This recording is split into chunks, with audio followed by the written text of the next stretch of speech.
just go along with it.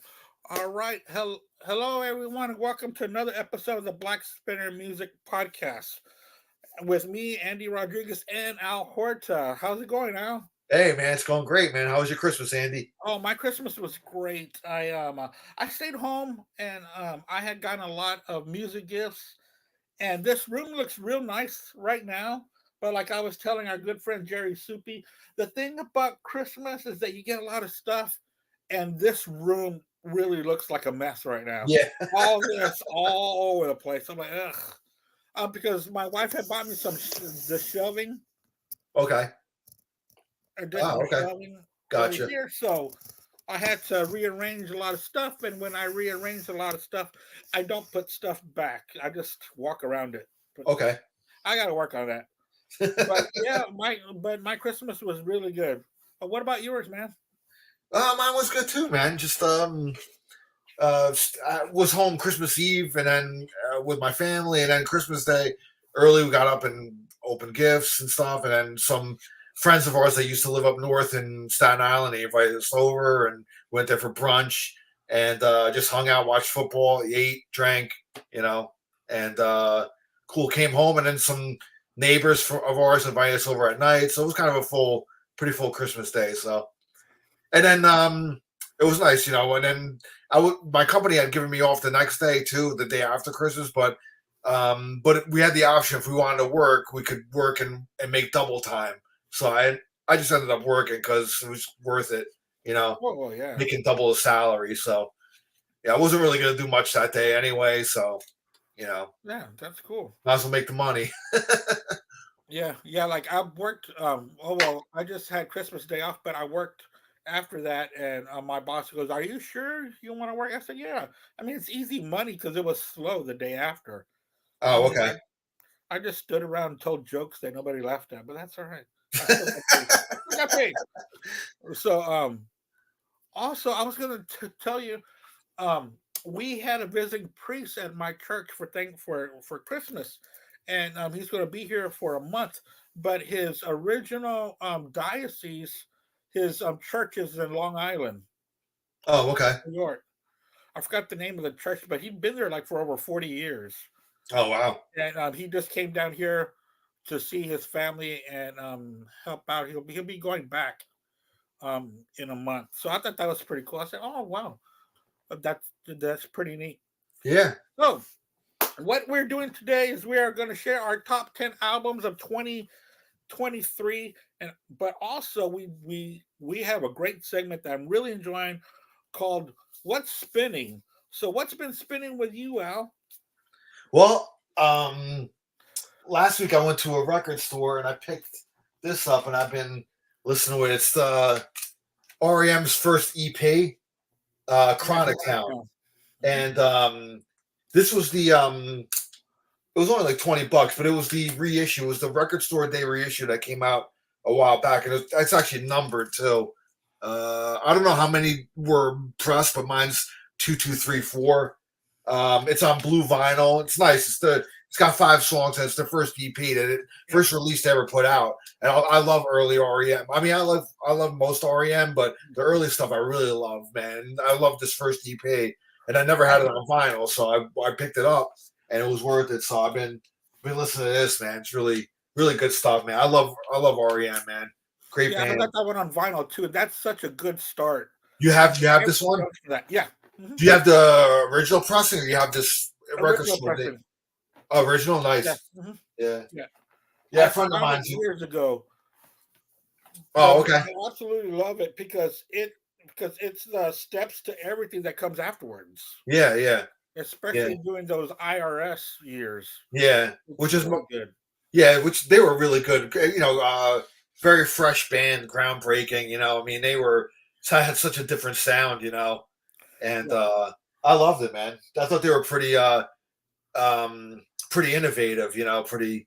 I mean, they really kind of spearheaded the '80s alternative kind of movement. Yeah, it's so funny that you mentioned them because tomorrow on the BS sessions we're doing the best of 1985, and I've been listening to if I can find it.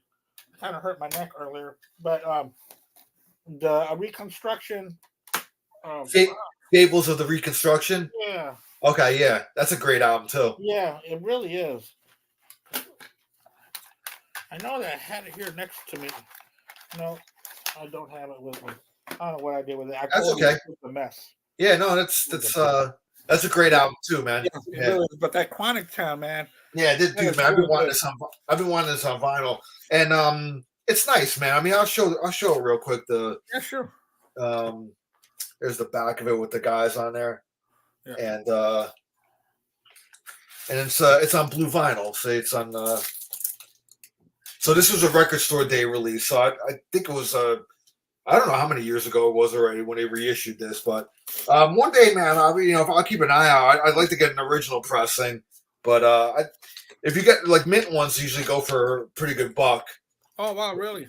Yeah, so, but I'm sure sometimes you get lucky, man. You find one for, you know, I don't always pull the trigger when stuff's like too expensive. I just like I'm always optimistic. Like I'll find it somewhere, like at a, like somebody just selling something, or and I usually hold off, and I usually get lucky and find stuff at a good price. You seem to be the same way too. You seem to find stuff at a pretty good price. So yeah. If it's I not, don't like to spend too much on vinyl. I don't like to spend too much on vinyl, man. Sometimes it's just overkill. People ask way too much, So yeah. I like to bargain hunt, and I really don't go to Discogs or nothing like that. I go to stores and I hunt. yeah, that's the best way, man. Because if you just type up something that you're looking for, that's what you're gonna get. But if you go to stores and hunt for stuff, you're gonna find stuff you didn't even know you needed or wanted or even made. Yeah, You're like, oh, this is cool, man. yeah. Like I'll show. I love doing that. Yep. Real quick before you get to your Sure, of course. your spinning. Yeah. It's so actually my wife Tina, she goes on Marketplace all the time, Facebook, and it was a guy that lives like maybe 15 minutes from us, and she sent me like the Marketplace that he was like selling vinyl and stuff. So I messaged him. I'm like, oh, I think this was on it was on Christmas Eve too, so it was a couple of days ago. Yeah. So I messaged him. He's like, yeah, come over like 11 in the morning or whatever. I'll be home and stuff. And so I went over there. He actually opened up his garage and he had everything kind of pretty like a little organized and stuff like that, Mm-hmm. And I went in and he had some pretty good, like pretty good prices, man. So I went in and I picked up I got like 4 albums for like $40, so it's not bad. I got Triumph, Progressions of Power. Huh? I got that. Let's see. I got this band called Jet Boy, which is like one of the guys in here was from Hanoi Rocks. They're kind of like they kind of have like a glam, like kind of punk kind of vibe to them. They were an 80s band. But I looked this up, man, and a vinyl actually goes for a couple bucks, man. So I got a good deal on that. Then I got like Nicolette Larson. This is like a 70s. This was produced by Ted Templeman, who did Van Halen's all the early albums with David Lee Roth. Right. And actually, I got this because Eddie Van Halen does play on a track or two on this. Yeah, he plays on here, and he's uncredited, but he does play on here, and because I guess Ted Templeman, who's producing the debut Van Halen album, and he was producing this one, got him to play on this album. I think this came out before Van Halen's debut, so nobody knew who Eddie was yet. But they didn't credit him on here. But I think it might be like 1 or 2 songs he plays on here. I forgot the names of them. I have to look them up though. But yeah, Nicolette Larson. She passed away, I think, a few years ago. But yeah. So when I saw this, it was like dirt cheap. So I was like, let me grab it. Hey, does that have the song "Lot of Love" on it? Let's see here. Because she did. Yeah, it's the first. Yes, it's the first song on here. Oh yeah, that's the Neil Young cover that she took to top 10. Yeah, Neil Young. There you go, Neil Young. And also she sings on this album "Comes a Time." She does the backing vocals along with Linda Ronstadt. Oh, okay. Yeah. And I think on Van Halen, "Women and Children First," I think the title song. No, wait, it was not the title song. Um, man, I can't think of the song. It was the acoustic song that was on there. Huh. Why can't I think of it now? But she sang background vocals on there. Okay. So, and then I picked up Bang Tanga, which is another kind of '80s hair metal band. But I looked up the price of this, man. This has never been reissued. It was a only original press vinyl, and he had it for like $10. And I looked it up, and it goes for like $50-$60. Oh, So wow. I was like, yeah. And I looked at it; it's pretty mint. So I was like, let me grab this. So not that I'm gonna sell it or anything, but Yeah. I picked it up because it's got value to it. So a lot of those '80s pressings, man, like a lot of them are pretty scarce now. Like they go for a lot of money now, man. Right. Especially a band that didn't sell like millions of albums. I only had a limited, limited number of pressing out there. So, but anyway, the Crown of Town was my what's spinning. So what's yours, Andy?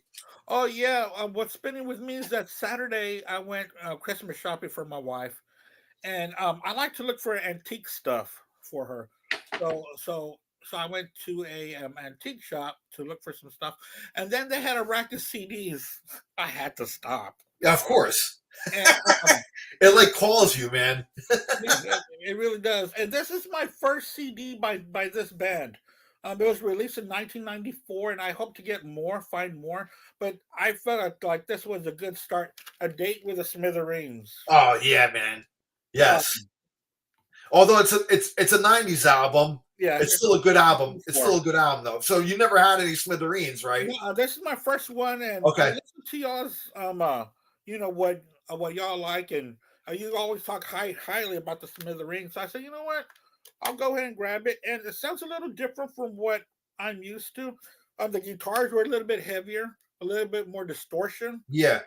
and I was reading about it a little bit where the band was kind of stuck, which way to go, because with the arrival of '90s rock, and that they had to they felt like they had to change their sound, so they sounded a little uncomfortable, I guess, a little bit outside of the realm. Uh But nevertheless, they did it very well. So, in fact, there's a song on here called "Sick of Seattle." huh. Yeah, And I think there's a song on there called "Miles from Nowhere" too. That's a really good song too, yeah, man. yeah. I Yeah. think that was like the second track, and I really dug it. Yeah. Um, I was going to ask you, since you're a big Smithereen fan, were there any changes in the lineup, or is this pretty much it? No, that's been a lineup pretty much from the beginning, man. Now that Pat Denizio, there was a time when Mike Mazzaros, the bass player, he left them for a little while. I think he just kind of wanted to. He didn't leave on like bad terms or anything. He just kind of wanted to. I think he wanted to just be home, family life for a while. So they got another guy on bass.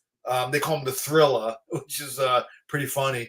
And so he's been kind of the fill-in guy. But Mike comes back and tours with them every now and again. So it's whenever he kind of feels like it. The last time I saw Smithereens was their homecoming show in Carteret, New Jersey, which is where they're from. They had a hometown gig there. It was just last year, and they were awesome. And the guy Marshall Crenshaw was on vocals. Oh, okay. They have either him on vocals or sometimes they have the guy from the Gin Blossoms. I think Robin Black, I think is his name. It's Robin something. I don't. Yeah. Yeah. It's Robin something. Yeah. Yeah. Either them two that do the vocals. A lot of times, if Marshall can't do it, then Robin will and stuff. So it's been those two guys constantly filling in for Pat Denizio, who unfortunately died a few years ago. But the music lives on. It was really cool. That's cool that you got a CD, and hopefully you'll get more about them as you go along. Yeah. Well, I've been streaming their debut album, and I really like their debut album. Oh yeah, they're almost kind of like I don't want to say like they're like REM, but they were just different from like everything else at the time. They were like a throwback to like almost like '60s like kind of garage rock in a way, and they loved all that. I mean, they were huge Beatles fans, and so that influence is in there. It just you can hear it. It's just in the 80s, like when I first heard them, everything else, like how the 80s is known for like its slick kind of production and stuff like that, and they were just kind of like just plug your guitars and amps and just play, and that was like such a breath of fresh air. That's why I fell in love with them when I first heard them. So when I saw it, I said, you know what, I'm gonna pick it up, and I wasn't yeah, disappointed. I jammed it. I've jammed it about 3 times now. yeah, I'm still in the middle of it. cool, man, And cool. my wife also got me I didn't have Rainbow Long Live Rock and Roll, so I got that on CD too. That's Oh, what nice. Okay, yeah, when great album. we started. Yeah, man, it's really good to hear. Of course, Deal, but to hear Richie Blackmore play like Yeah. that again, because it's kind of like when David Coverdale came back, joined Deep Purple. They kind of changed, and I really don't like that Mark III that much. So it's good to hear Richie be a little bit heavier than what he was with Mark III. Oh, you didn't like the Coverdale Hughes era, right? Yeah, I did it. Yeah, yeah. Gotcha. There's some people that love it, man. I mean, Oh yeah, there's some people that think it's the best one. yeah. For me, the Ian Gillan, the Mark II is the best. Oh yeah, I go Mark II, 1, 3, then 4, because I like Mark I more than 3. Yeah. Yeah. Okay. I like that psychedelic um The early catchy stuff. Yeah. guitar, the albums where they don't know which direction to go. Sounds good. Yeah. So that's my spinning is this Smithereens. Cool. So I'm excited about that. So what we're going to be doing today, Al and I will be talking about our top 10 albums of 2023. There were plenty to choose from. This was a really good year, just like they said after, well, not after COVID's still around, but when the music industry made their way back into our lives, that we were going to see a abundance of new albums being released, and we saw that in 2022, and even better in 2023. If you people are missing out on some new music, you really need to check this out. It's really exciting. This music that's coming out and rock, and it's really exciting. I'm not too sure if Al has all rock albums.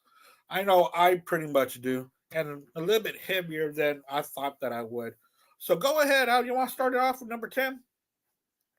All right, number 10, and I recently just got this album. I um actually won it from a radio station.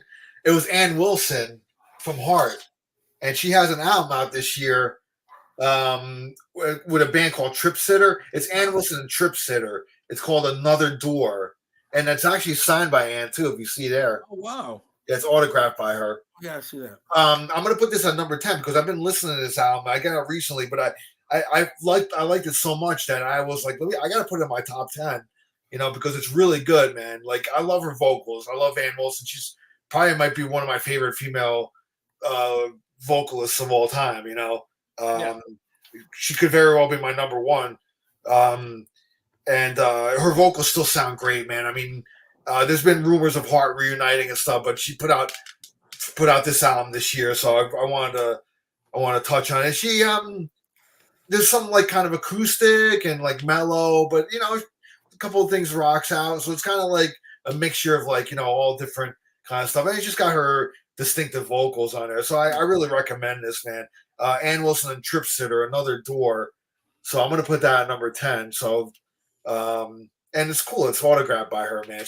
That's really cool. So that's my number 10. I really don't have any hard copies of just one, and I couldn't even find it. But I was listening to it. I don't have hard copies of all my top 10 either. I just, Also, I don't have. I was so excited about the show that I don't know what I did with my phone that has my list on it. But I know my number 10. I'm going to start my number 10 with a new album that came out in 2023 by Greta Van Fleet. Okay. I'm a Greta Van Fleet fan. I know that there's a lot of talk, the Led Zeppelin thing, and yes, they borrowed a lot. But this is their third album. They've got 2 full lengths, an EP, and this third one. They kind of get away from that cloning of Led Zeppelin. They kind of put their own stamp on it, and this was produced by David Koss. So the guitar player was saying that a lot of these are second and third takes Oh wow. that are put on the album. So there's Oh, okay. not too much overproduction. They just jam pretty much. And that's my number 10 was the new Greta Van Fleet. In Oh, fact, this cool. is the one that I like the most by them. Really? Okay. Yeah, to me. Nice. They're not, that's my number 10. All right. Well, my number 9, I'm going with Mammoth 2, Wolfgang Van Halen, his second album. Um, I think it's even better than the first one, man. I really like the first one. Yeah. Another Celebration at the End of the World was great. Miles Above Me, Take a Bow, Better Than You. I mean, Waiting. I mean, it's great. Like, man, great. I think it's a great album. And Wolfgang just he just keeps carving out like a path of his own, man. Which is great. He's trying not to live in his dad's shadow, which is he's doing. I think he's succeeding. He's going about the right way of doing it. You know what I mean? He's not. He really is. Yeah. So, and I think he's talented on his own, man. I mean, he plays all the instruments on the album, and sings and all that stuff. So, I mean, that's great. If anybody can find this at Walmart, it's actually it's got a hand signed print too. Oh wow. So he autographed like a hand signed autographed a print. So, but yeah, Mammoth 2, man. I'm gonna put that at my number 9. It's a really good album, man. Yeah. I like that one too, but I was really surprised when he came out with his debut album. Yeah. That it didn't sound like Van Halen. He really puts his own personality on there, and everybody already knows who he is, so he doesn't have to hammer it in there. And it's really cool that he's coming out with his own music and his own identity because he's doing very well with it. My number 9 is going to be a band called the Arcs. This is their second album. The first one came out in 2016. It took a long time, but this is the side project of Dan Arbach, who's the guitar player and lead singer for the Black Keys. Oh yeah, okay. Yeah. So he's got a side project. They're called the Arcs, and to me, this album with this band, they stretch out the songs a little bit longer. Do you know how the Black Keys are a little bit garage rock? Yeah. Kind of simple 1, 2, 3 rhythms. Well, the Arcs of course, they've got a bigger band than just them two, so they stretch out these songs, and he plays a really good guitar. So he does. So they stretch out these songs to some great soloing. So I really dug it, man. So the Arcs is my number 9. Cool. So my number 8, I'm going with Depeche Mode, Memento Mori. I'm a huge Depeche Mode fan. I love them, and I got to see them live this year. I think it was around the summertime. I saw them at Madison Square Garden, and they still put on a phenomenal show. It's the first album was after the death of now I can't think of his name. Keyboard player, right? Yes, the keyboard player. I mean, they're all keyboard players too, but I think his name's Andy. Andy Fletcher. I'm sorry, I was brain farting on that. Andy Fletcher. So it's down to a duo now. He didn't. Unfortunately, he died before they recorded anything for the album, so he's not on the album. But it was just down to a duo with Martin Gore and what's his name, Dave Gahan. Yeah. Hey, Greg, my buddy Greg is listening. So, Greg, how you doing, buddy? He wants me to give a shout out to, what was it, Yo La Tengo, right? Is that what it was? Yeah, Yo La Tengo, their latest album. So he wanted me to give a shout out to them. That's one of his picks. So, so anyway, going back to Depeche Mode. So yeah, I've been streaming it. I actually need to go buy a physical copy of it, though. I don't have it yet. But I will have it because I usually like having all the Depeche Mode either on CD. I have most of them on CD, some vinyl. Yeah. But great. It's still a good album, man. They still put out good quality stuff this far into their career, and they're probably my favorite, probably synth band of the 80s. Yeah. I just love the kind of dark lyrics that they do. It's not happy synth pop. There's a dark undertone to their music, so which attracted me, when I was in high school, and it still continued on. And they still put on a great show, great live show. Music also matches their lyrics because I got about 4 or 5 Depeche Mode albums. Yeah. And it's pretty cool how how even their music is a little dark and heavy when it comes to keyboard playing. Yeah. Yeah. My number 8 is gonna be Alice Cooper Rhodes. Ooh, yeah. Man, I kind of got away from Alice Cooper for a while when he was coming out in the 90s, and I really didn't like that trash album and him, because we always thought of Alice Cooper as being one of the forefront runners Yeah. of rock and of hard rock, and then there in the 90s he was playing for the MTV crowd. But when he came out with the album a few years ago called Paranormal something. I forgot the name of it, but I saw that tour, and I thought it was fantastic. So the last couple of albums that he's released has been really, really good. Back to the Alice Cooper that I really enjoy. So that's going to be my number 8 is Alice Cooper Rhodes. Cool. Hey All man, right. So my number 7, and people are going to be like, "Well, you go." I'll I'm keep sorry. going. Keep going. I'll keep Oh, going. okay. I'm going to go Uh, get my phone real quick for my okay. list. So keep All going. right, go ahead, man. Go ahead. So my number 7, and people are gonna be like, "Oh, you're going from Depeche Mode to this band," but I really like they get kind of snickered out or whatever. But anyway, it's gonna be Winger 7. They got real heavy on this album again, and yeah, like the whole Beavis and Butthead kind of killed them, but I thought like they came back pretty strong. The last few albums have been almost like progressive, hard and very heavy. So, and Kip Winger writes like classical music and all that stuff. So I really think people should give them a chance. That people they have that stigma over their head. That Beavis and Butt, and there was some cheesy stuff like in the late '80s and stuff like that. That alternative needed to kill, and I admit that, and I'm kind of glad it happened. But they kind of rethunk their kind of position and came out with a little more serious music, and they're great musicians, man. So I'm going with number 7, Winger, which ironically is at number 7.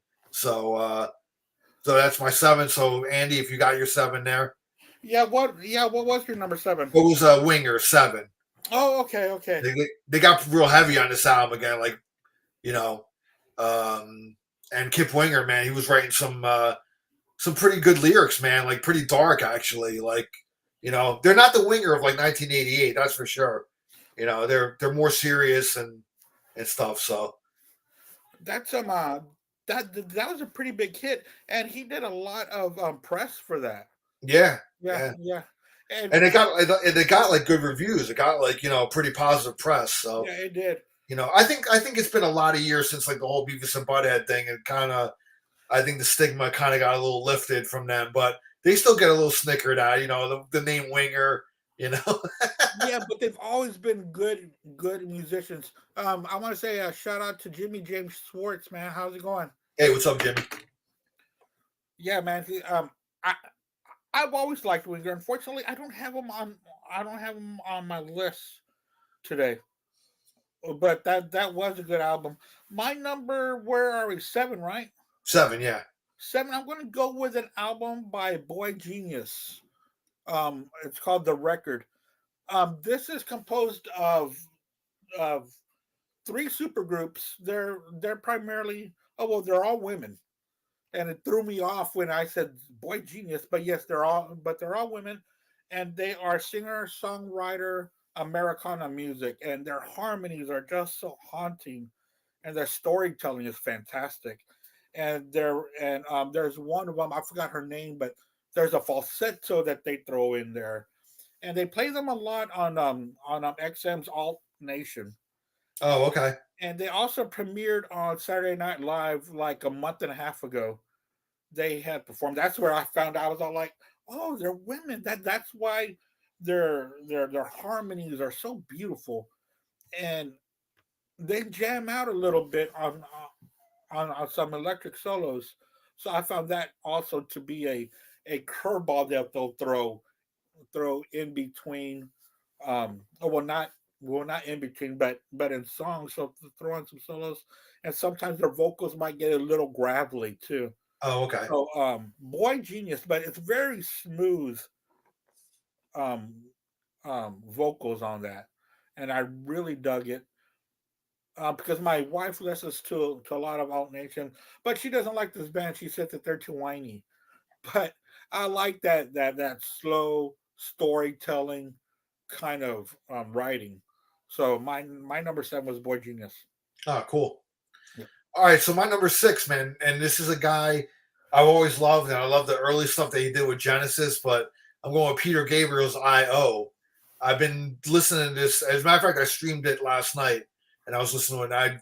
And I think like this year he's been releasing singles on every like full moon or new moon. Oh I yeah. think that was like his kind of way he was doing it. Like every new moon, he was releasing a single.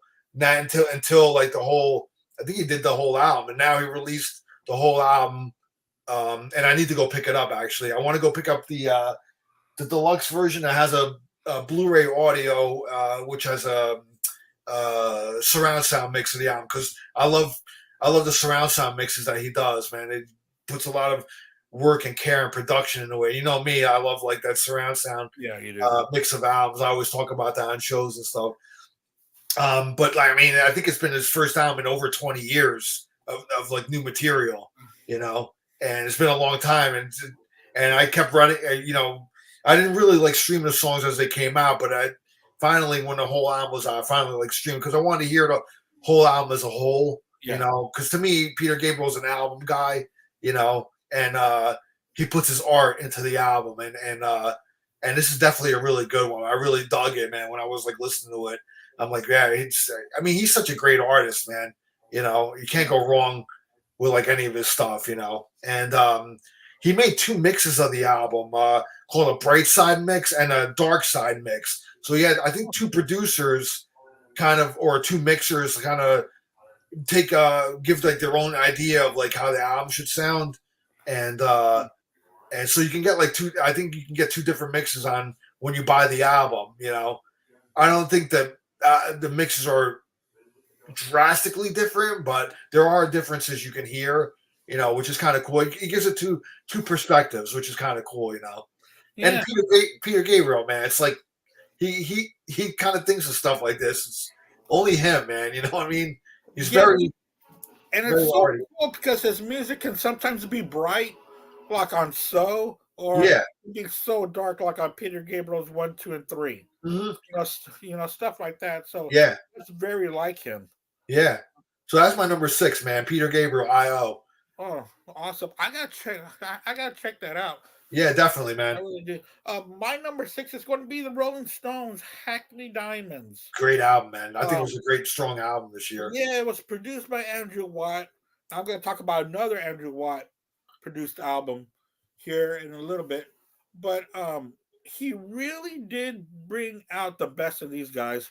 It's the best album I've heard since their early '80s. There are others like Voodoo Lounge and albums they released in the '90s had some good singles on there, but the albums weren't complete. This was a complete album, and Keith Richards has a really good song on here.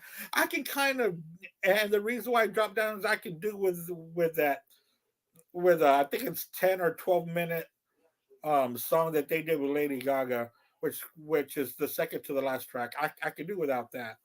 Oh, okay. Yeah. Yeah. But overall, I think it's a very, very strong album, man. Yeah, because it kind of stopped the flow of what they were doing, and I just didn't feel like they had to do that. Yeah. So also Jimmy James Schwartz said he's got to throw in an album by Crown Lands. It's essential for any Rush fan. Yeah, Crown Lands it's actually a duo. It's two guys, It's very, very influenced by Rush. You can kind of hear it in their sound. I believe I don't know. I think they're from Canada. I think they're Canadian. Okay. I don't know too much about them, but I have streamed some of their music, and it is really good, man. I don't know, man. Sometimes I just can't. For me, I don't know. I can't get past sometimes I can't get past the whole duo thing, where like it's just a guitarist and drummer. I think the guitar player, he plays bass as well, so he'll play like bass pedals while he plays guitar or whatever. So and he plays keyboards too. So I think he's like multitasking, man. It's a duo. Yeah, it's a duo, just two guys, man. But they do fill out the sound really good. It just sometimes it's like I don't know. I just can't get past like the whole kind of duo thing. It's like, come on, just add like a bass player, or make it a trio. You know what I mean? Yeah, I'm pretty sure you can find someone to play like this. Yeah. So, but anyway, no, they're really good though. I mean, they're if you love Rush, man, yeah, definitely check them out because they do take a page. They take a lot of pages out of their book. So, oh wow, yeah, and I think so they're kind of like Greta Van Fleet of Led Zeppelin. Yeah, kind of like yeah, you could kind of say that, but I think Alex Lifeson even showed up at one of their gigs or played with them or something like that, which was pretty cool. I think it's on YouTube. You can check that out. So, but yeah, they're pretty good, man. I gotta check that out myself then. So, what era do they sound, or do they get their more of like the late 70s, early 80s, like the prog era Rush, with like the long songs and all that stuff. So, yeah, cool. Yeah. What's your number 5, man? So my number 5, I'm going with Dokken. When Heaven Comes Down. I've always been a big Dokken fan. Yeah. Even though live Don can't really sing anymore, on the album you could do studio magic and stuff like that. So I mean, he sounds pretty good on the album. It's a rocking album. I love, and it's John Levin, still a guitar player, and he's great guitar player. It's not George Lynch, but he's been with them like over 20 years now, probably. Yeah. But yeah, real strong album, and I think Don was saying it might be their last album, but he said that about the last album too. So who knows? I mean, you can never. You always got to take these things with a grain of salt when these guys say that stuff, Right. But yeah, I'm going with number 5, Dokken, When Heaven Comes Down. Some good stuff on there, man. So. Yeah, I've been seeing a lot of people that being on a lot of people's lists. Yeah, great. Being surprised by it. I mean, even When Heaven Comes Down, that's the name of an old song. You know, so it's kind of a throwback to like their 80s, like heyday kind of stuff. So. And in fact, I think that might have been on Back for the Attack, isn't it? When Heaven Comes Down. When Heaven Comes Down, yeah. So I'm Back for the Attack. Yeah. Man, that's I really have to hear that because I haven't heard it yet, and I've always been a Dokken fan. Yeah, check it out, man. My number 5, I think you saw this band in concert this year. I'm talking about Godsmack, Lighting Up the Sky. Yeah, I did. I saw them in New Jersey over the summer. Yeah.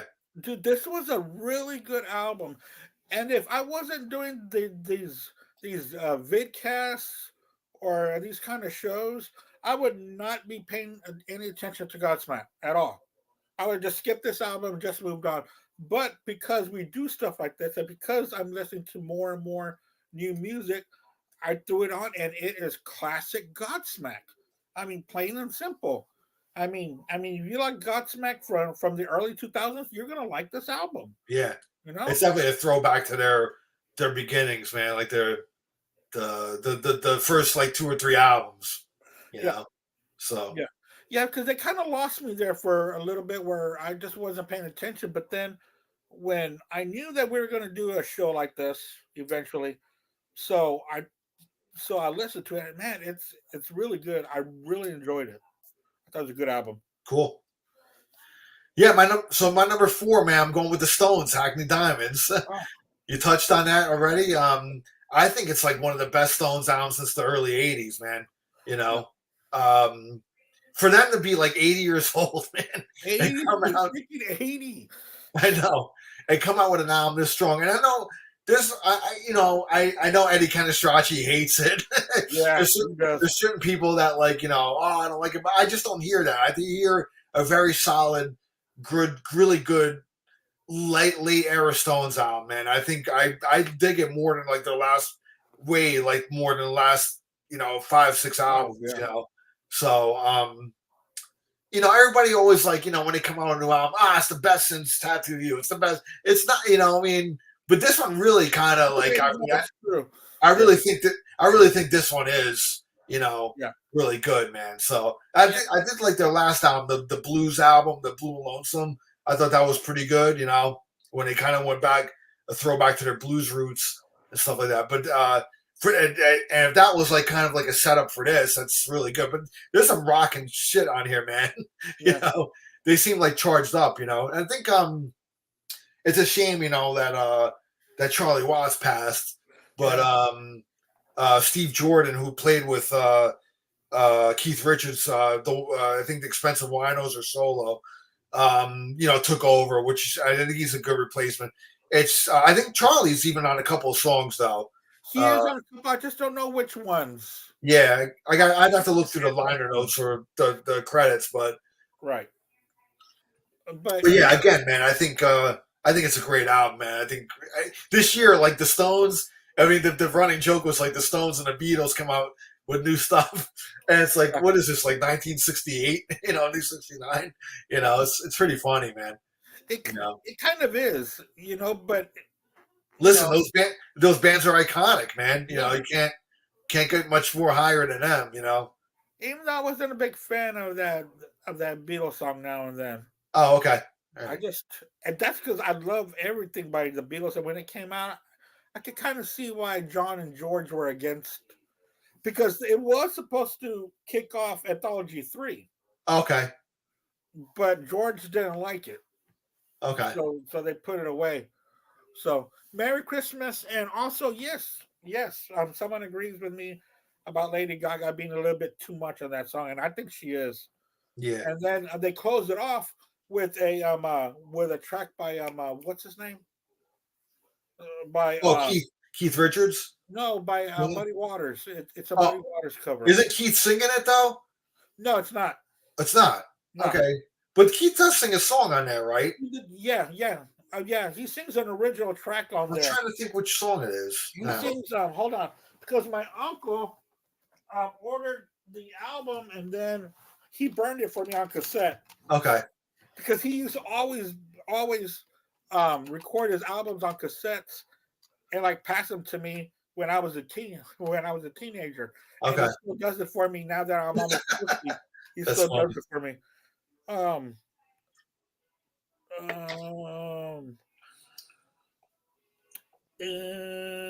Is it Mess It Up? I don't remember now, man. I was actually listening to the album this morning going to work. And towards the end of the album, I thought I heard the Keith song. So, oh yeah, it's like the third to the last album. It might even be Driving Me Too Hard. Okay, it's like a slow burner. Yeah, really good. Yeah, and also we can't forget that Sir Paul is on here as well. He's on "Bite My Head Off." Oh, okay, yeah. On that, yeah. And you can really tell because they put the bass to the front on that track. My number 4. Are you through about the Stones? Yes, yeah. Go ahead, man. My number 4. I just I don't know if the guys from the BS sessions were cracking about this band, but sometimes I don't know if they're joking or not. But when I heard the album they're talking about, I said, man, this is a really good throwback to the new wave of British heavy metal, and I'm talking about the band Night Demon with Outsider. Oh, okay. I'm surprised I put that so high, but I couldn't think of putting it anywhere else. So I really like the way that it's a heavy album, but you understand all the lyrics. They throw in guitar solos when you expect them to be, and the guitar solos and the riffs are fresh and very imaginative. Even though they're taking a page from the new wave of British heavy metal that came out in the let's say in the early 80s, but dude, they do it so well. So Night Demon Outsider is my number 4. That's cool, man. I gotta check them out, man. Yeah, I heard of the name, man. I've never listened to the album, so All right, Yeah. man. My number three, I'm going with 72 Seasons by Metallica. Mm. Uh, I think it's another strong album by Metallica. I think it got a little. Some people were like on the fence about it, but I dug it, man. When Luxy Turner first came out, I thought it was a great song. Um, Screaming Suicide, 72 Seasons, um, Crown of Barbed Wire, If Darkness Had a Sun. I think it's a very strong album. I don't I don't think it's as strong as the last one, as That's Hardwire. as Hardwire, man, because I think that was like the best latter day Metallica album in a very long time. But like this one's really good too. It's produced pretty well too, man. I like the production on it, and I got the vinyl version of it here, which is cool. You know, you open it up and it's got like, Yeah. you know, so it's cool. It's kind of, you kind of slide them out and it's, you know, like that. So, but yeah, 72 Seasons by Metallica. I'm not going to really go over it, man, but you know, everybody talks about Metallica and stuff, but I think it's still a strong album, and it's in my definite top 10. It's my number 3 actually of this year. So You that's know, my 3. I think the people that don't like it, the Metallica fans that don't like it, already had made up their minds that they weren't going to like it. Listen, there's the faction. There's the faction of fans that like they haven't done anything good since Ain't Justice for All, and it's just always going to be that way. And you know, I disagree. I think they put out. I mean, my favorite era is the '80s era, obviously when Cliff Burton was alive, and I mean, and Justice for All, I love that album too. I do like the Black Album too. I think the Black Album's a great album. You know, yes, they ditched the thrash on there and they went more commercial, but listen, man, they brought metal to people that would never even normally listen to heavy metal, man. I mean, they really were a gateway for people getting into heavier stuff, you know, and they brought it to the masses, man. You know what I mean? So, are they sellouts? I mean, hey, shit, you know, they made money. I mean, people would kill to have an album of that stature. You know, the Black Album is like one of the greatest selling albums of all time. You know, whether you love it or hate it, you just got to give it up for that, man. I mean, it's unbelievable, you know. But I like the latter couple of albums that Metallica's put out. They really came back, you know, and put out some good quality stuff. So, and live, man, they're still great. Even though I missed this last tour, I'm sure they're gonna probably come back and do another leg next year or something like that because they're still like road dogs, man. They tour all the time, man. So, but I love the model that they were doing like this year with the touring. Like, it's that's cool. They do the weekend thing where it's like no repeat. They'll play 2 nights on a weekend and they don't repeat one song. So you can go to both nights and get completely, you know, different set lists with no repeat songs. I mean, I think that's such an awesome idea. And with a catalog like they have, it just works great, man.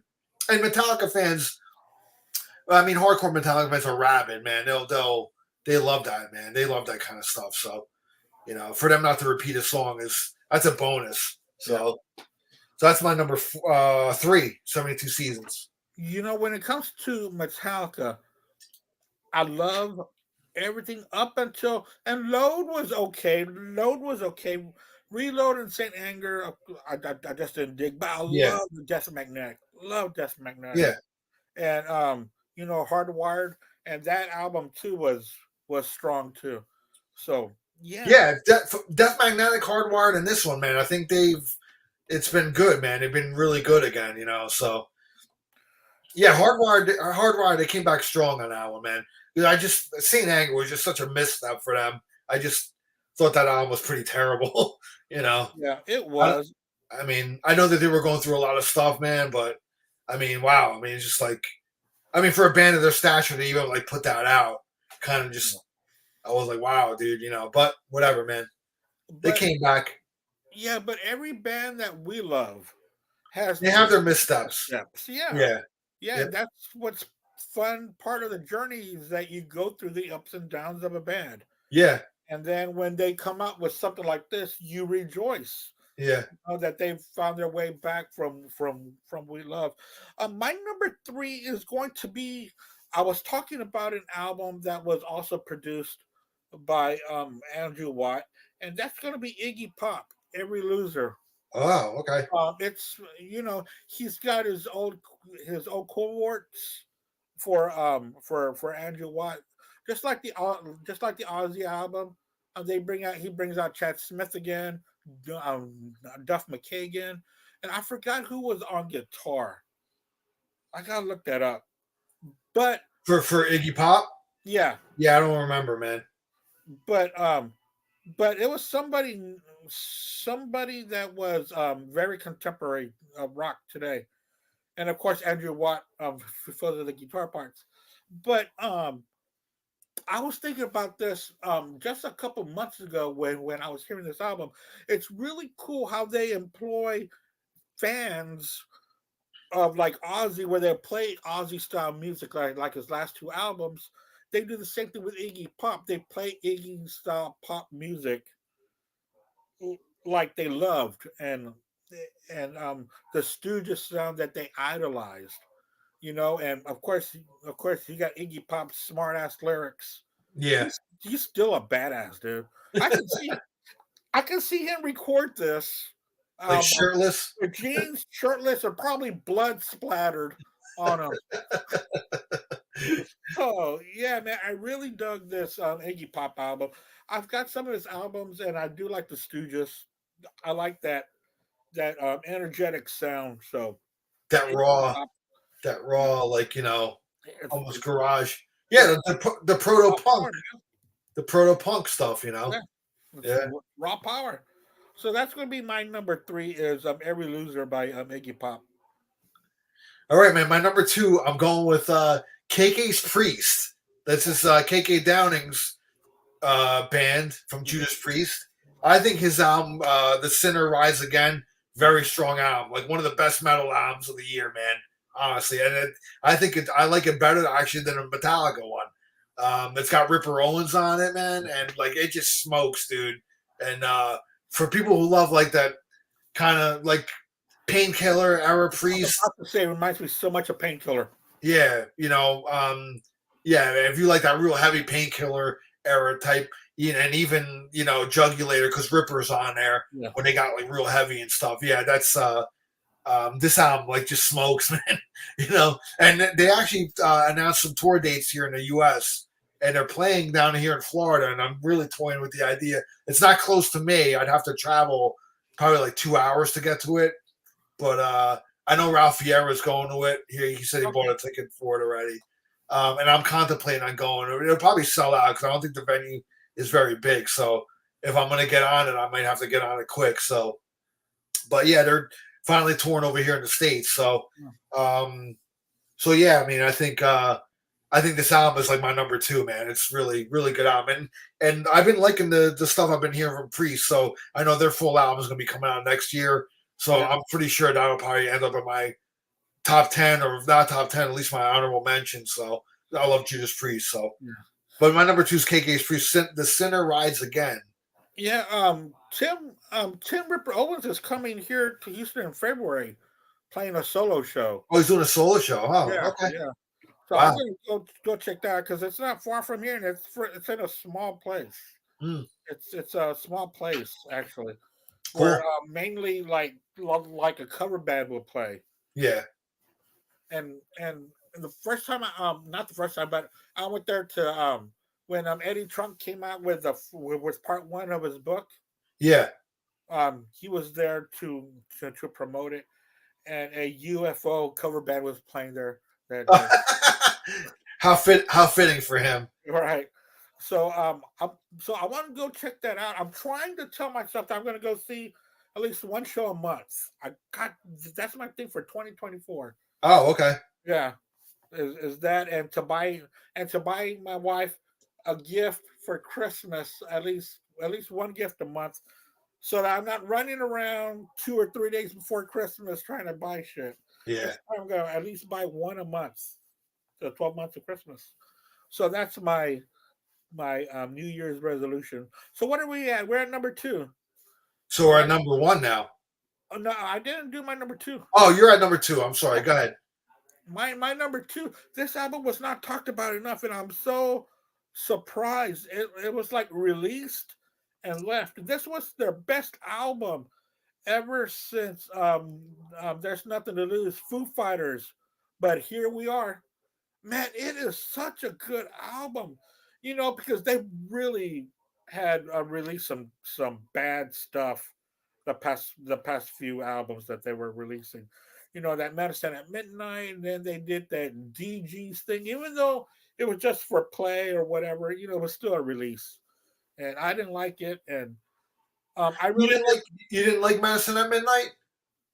it was okay, but they're experimenting a little bit too much Yeah, with Medicine at Midnight. This goes back to their just straight up stuff, which is and their what I last like.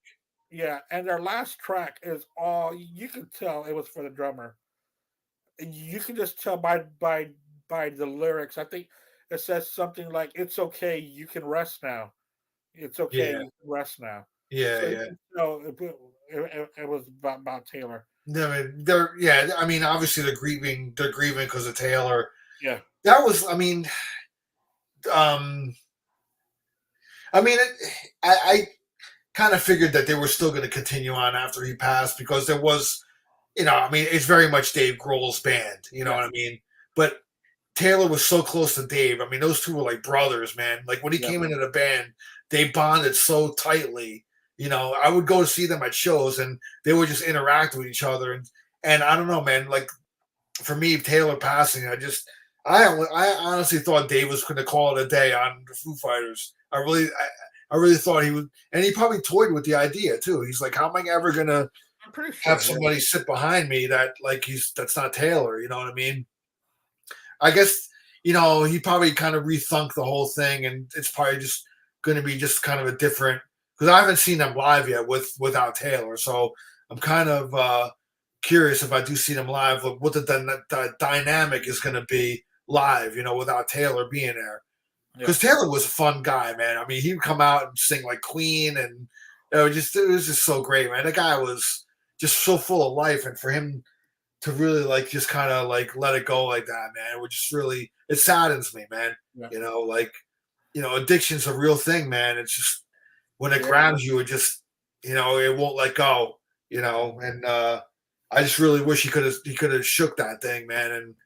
And I mean, he had a great life, man. He had a great band. I mean, he's in one of the biggest bands in the world, dude. I mean, Foo Fighters is just so huge, man. And it's got to kill Dave inside, man. It's that his friend, like that happened to his friend, but Yeah. you know, And sometimes on our other podcast called Three Shots Down, we just finished a show about Brad Delp, and yeah, we all know how he committed suicide. another one, yeah, But we think that these guys have it all. We just don't know what goes on behind closed doors. We see them on stage, we hear their music, we want to emulate them, we want to hear their music forever. But sometimes these guys have demons, and I'm sure that him and Dave argued and fought about this because I'm pretty sure Dave didn't want to see this happen to him again.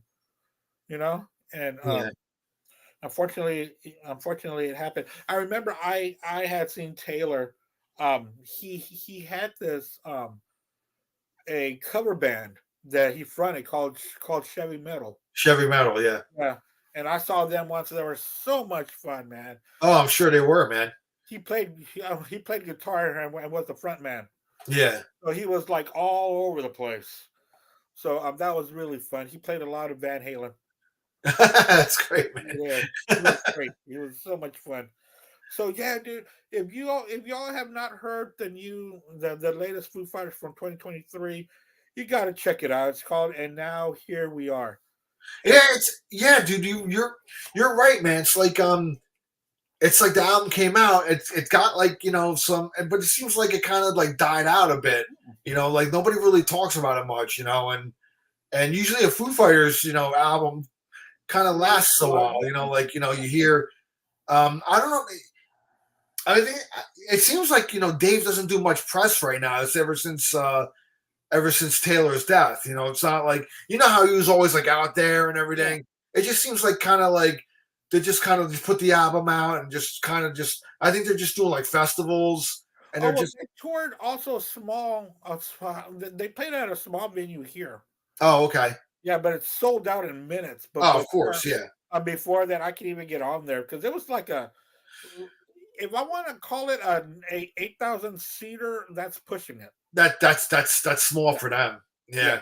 That's pretty small. Yeah, but I mean, yeah, just kind of like it seems like it's kind of flown under the radar a bit, you It know. really did, and it's very unfortunate.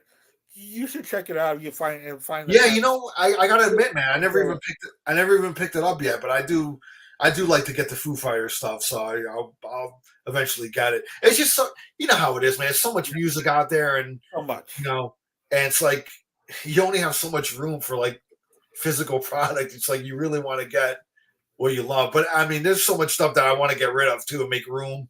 You know, there's a lot of stuff that I don't really listen to in my collection that I got to purge. So, Yeah. um, but yeah, I'll eventually pick that up. I know I will. You know, And I'm then sure I'll find it somewhere. and then sometimes we're so busy with these podcasts that we got to listen to Yeah.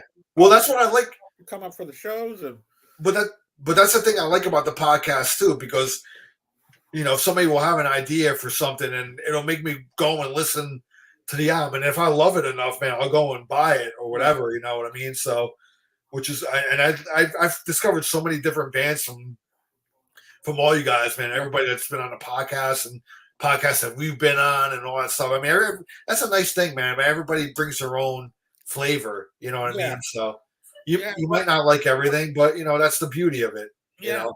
And what I like about the circles that we've been running around with or doing podcasts with, no one really has any shame or like any kind of what they call guilty pleasures. We share whatever we love and Yeah, we like you like share. what you like, man.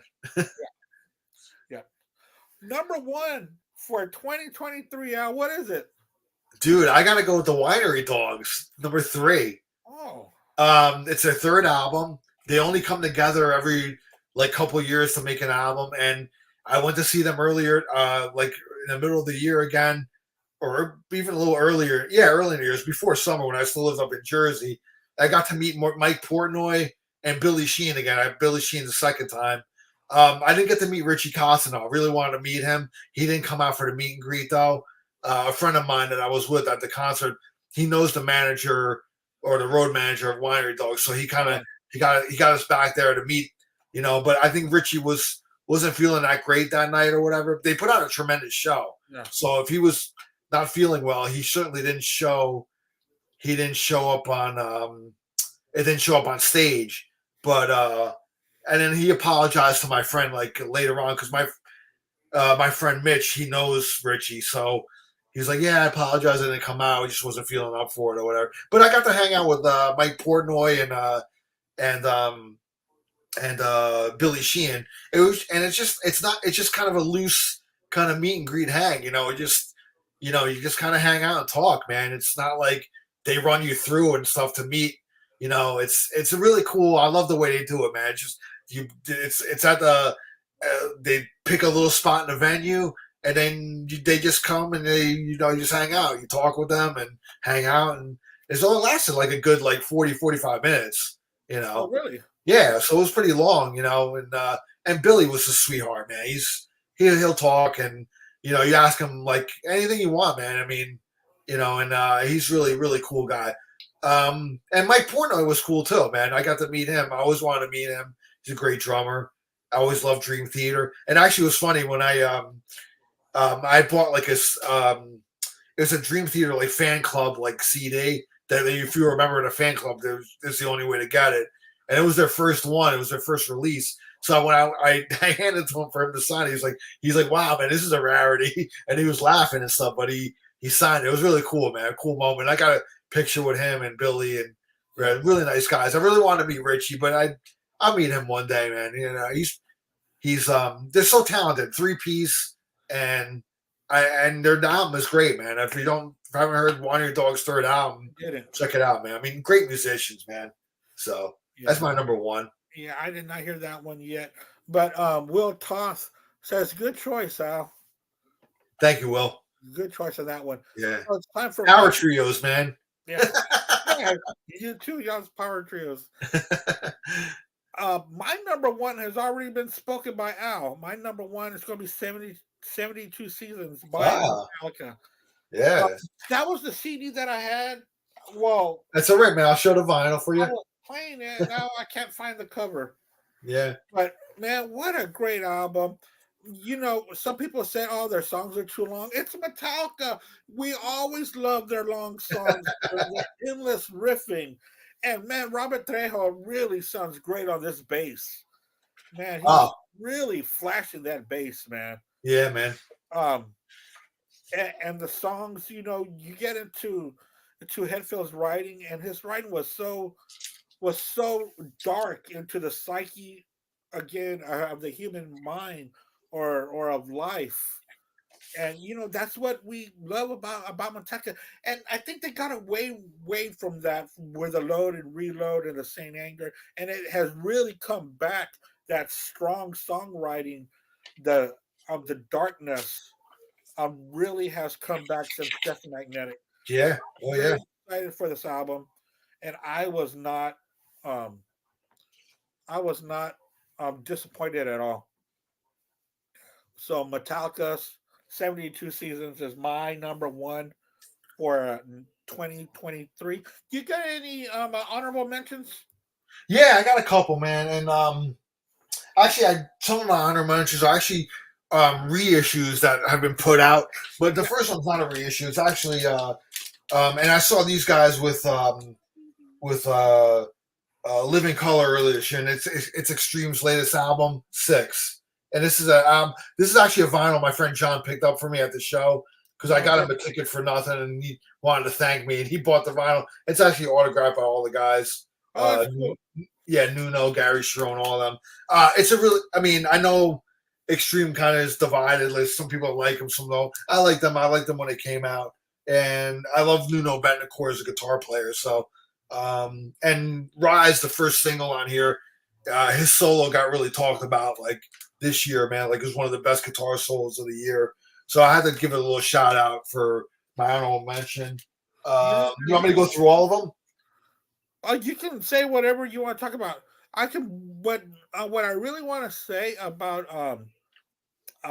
Extreme is that they really throw everything in the kitchen sink into their music. They I know. never play anything straight. No. It's really a tough lesson. Hey, we got a couple of mentions here. Invisible Signs by Mike Mangini and Geddy Lee, The Lost Demos. Yeah, the two songs by Geddy Lee, man. I talked about them on a previous show, and I think they're great, man. The two songs that were left off of My Favorite Headache, which came out in 2000. Really, really good tunes, man. And hopefully, I'd love for him I would love for the songs to get like a vinyl release, maybe a record store day kind of exclusive thing, because it's only two songs, so they can do like a 12-inch single or a 45, whatever he wants to do. But with like a cool packaging would be cool, just to get like a physical copy of it. I think you can get it there's an audio book for Geddy Lee's new book, which, by the way, it's kind of like I'll call it an honorable mention, but I love I got this for Christmas, his new biography, and shout out to my friend Fred. My friend Fred actually he went to see him at Hammerstein. No, I'm sorry, the Beacon Theater in New York City, and he picked up the book for me, man. I really, really appreciate it, Fred, and he mailed it to me. I just got it a couple of days ago, and I can't wait to dig into it. And he actually sent me a program from the show too. Oh, that's cool. It was a program. It's pretty cool. It has like pictures of. It's like getting a little tour book, like a little mini tour book, like Rush always did, like for their show. So Fred, man, thank you so much for that. Will said that book's really good. Yeah, dude. Him about it. Like I'm kind of bummed out that Geddy's not doing any like spoken word down here in Florida or near me. I would have traveled to like Georgia or even South Carolina if he came like that close. Oh, wow. But the closest he came was like Washington D.C. and that's far. So yeah, it's not close at all. I wasn't going to travel all the way up there, Yeah. But who knows, man? Maybe after the new year, because I know he did it. Now he's doing a leg in the UK in England, and who knows? Maybe after the new year, he'll do a couple more, and he'll hit the South or something, and do a couple things. I mean, I've been hearing like his shows have been selling out. People have been, Rush fans are rabid, man. They want anything, every little thing, And I mean, honestly, like almost toyed with the idea of like traveling up to New York to go see him, but Yeah. just the expense of doing that, and it just wasn't feasible at this time. So, Yeah. um, Taylor got that for Christmas as well. That book. yeah. What else here? Let's see. Oh, shout out to the latest Uriah Heep album, Yeah, I Chaos was and about to say Color. that too. Yeah, man. I mean, another strong album by a classic band. And you know what? I wasn't into Uriah Heep up until like maybe 2 or 3 years ago. I really started like to listen to their music. Mm-hmm. They're very reminiscent of like Deep Purple. I mean, they remind me of kind of Deep Purple in a way, you know. But yeah, man. I mean, this latest album that they have is really, really good. So I streamed it. I want to go pick up a physical copy of it. Yeah. So that's another honorable mention. A couple of reissues.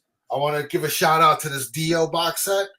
The studio albums. You remember when I got this a while back, Andy? Yeah, I was trying to get off the radio station and and I got it, man. So it's his albums from 1996 to 2004, all in one package. So it's his later albums, and I never had any of these albums, so I'm really excited to dig into this and really give his later catalog, a spin, man.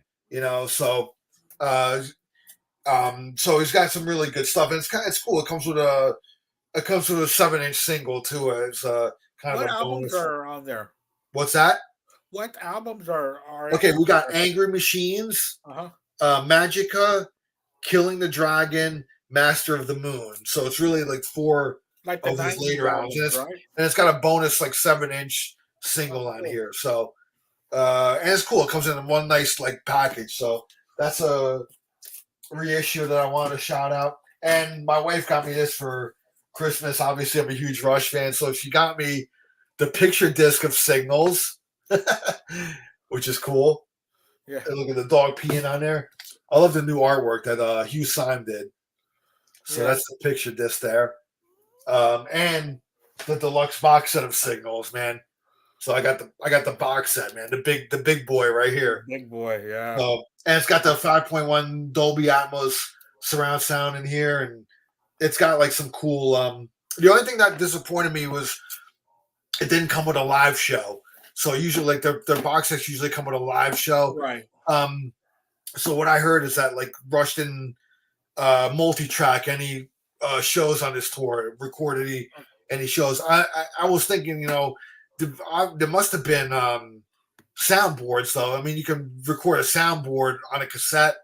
They usually used to do that to reference a lot of their shows to see how they sounded. And I mean, they could have cleaned one of those up and probably put it out. But then again, I've been hearing from the Rush community that they didn't even record any soundboards, which is like kind of weird to me. It's like you didn't record one show off on a soundboard on a cassette, like the whole tour. There's tons of soundboards from every other tour, but this tour is like the black hole. There's never any soundboard bootlegs, but there's great audience sounding bootlegs. I recommend for people who want to hear a live show from the Signals tour, seek out the Nassau Coliseum bootleg.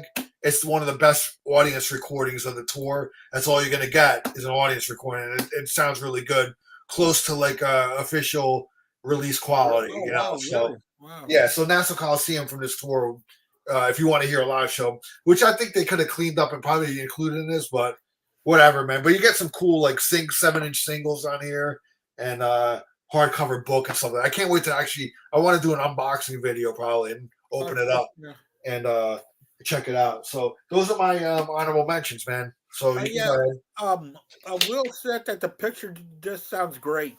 Yeah, I haven't spun it yet, but it sure looks great though. I love it. Love the way it looks. So yeah, that's my honorables. Cool. I've got a couple of honorables, not much, but I'm going to go with Kenny Wayne Shepherd. Oh yeah, Diamonds Part 1. That was a pretty good album by him. I've been following him. I remember he played a free show down in Corpus Christi, like in the early '90s, out in some park. I was like, dude, this dude's pretty good. So he's definitely cut out of that Stevie Ray Vaughan kind of cloth. Rockin', yeah. Yeah. That's, I saw him earlier this year too, and I stuck around after the show and I met up with him. I got a picture with him, and you know me with the pictures of rock stars.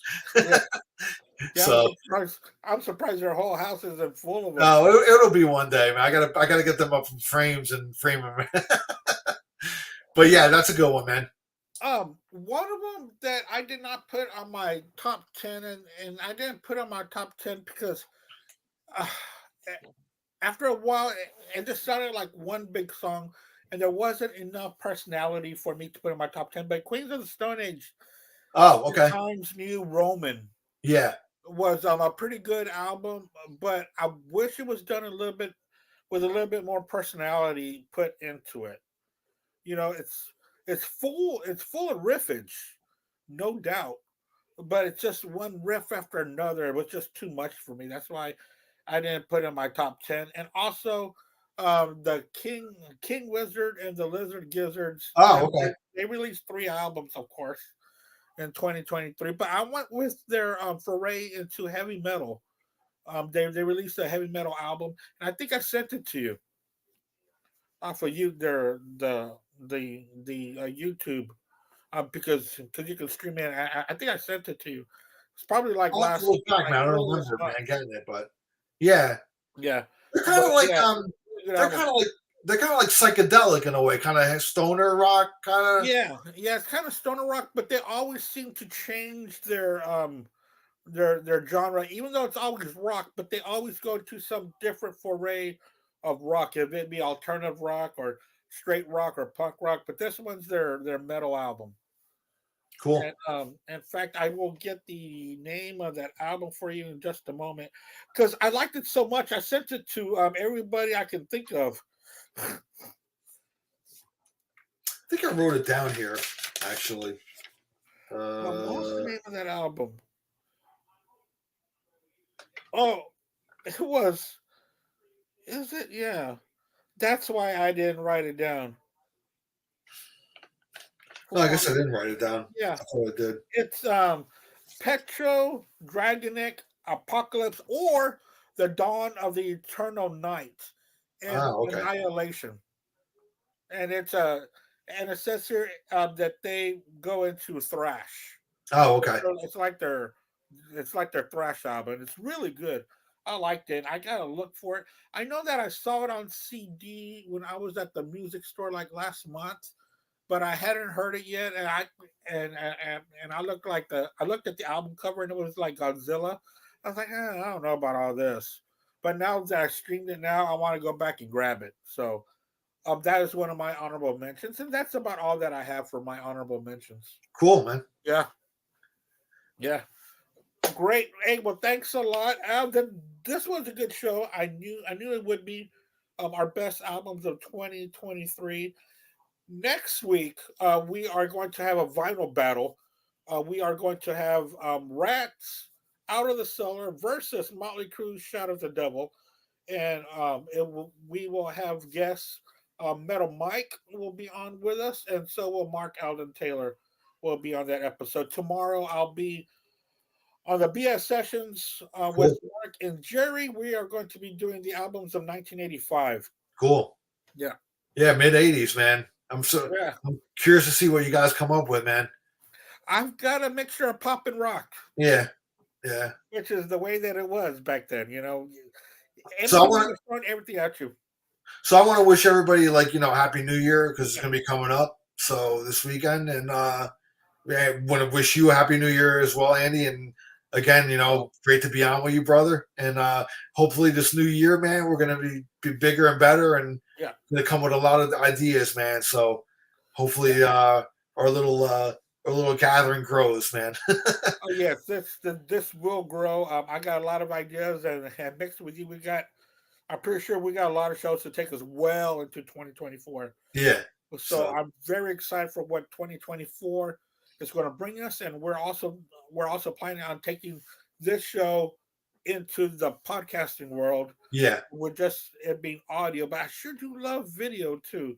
So we'll see how we're going to do that. Yeah. But I'm not that tech savvy, but I'm trying to figure it out. So we'll see how that goes. Yeah. We'll do it, man. Yeah. Oh yeah, we will. So thanks a lot, Al, for being such a great co-host to this show. Thank you, Um, brother. you're just adding so much more to it. And thank you everybody who has been commenting, and thank you for everyone that's been watching on YouTube on YouTube channel Black Spinner Circle.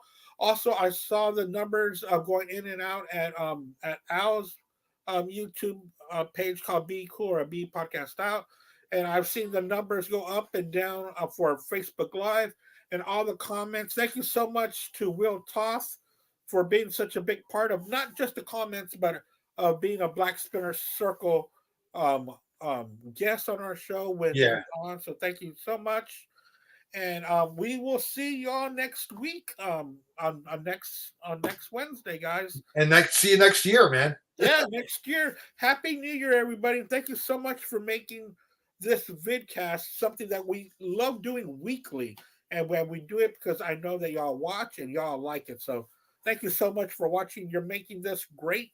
2024 is going to be one of the best. All right, Andy. Easy. Thank you, my friend. Cheers to everybody, man. Bye, guys. Take care.